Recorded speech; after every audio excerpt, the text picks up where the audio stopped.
In today's video, I'm going to teach you how to deactivate your Wise card, also known as cancelling your Wise card.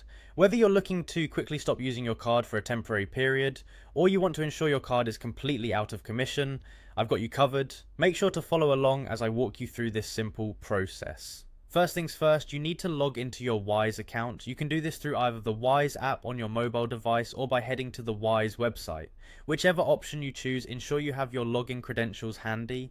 Once you're successfully logged in, you'll want to navigate to the Card tab. Now, the Card tab is essentially your go-to hub for managing all things related to your physical Wise card.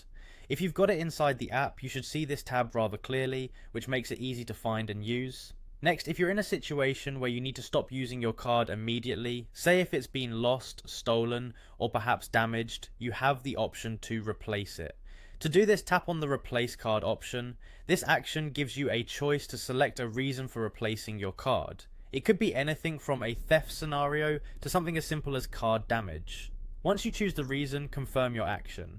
Upon confirmation, your current card is instantly cancelled and blocked. This means that no one, including you, can use that card for any transactions. The good thing about this feature is the security it provides, as it prevents unauthorized use in unexpected situations. However, if your needs are less immediate and you simply want to pause the usage of your card temporarily, there's a neat little feature called Freeze Card. By selecting Freeze Card, you're able to lock your card with a tap.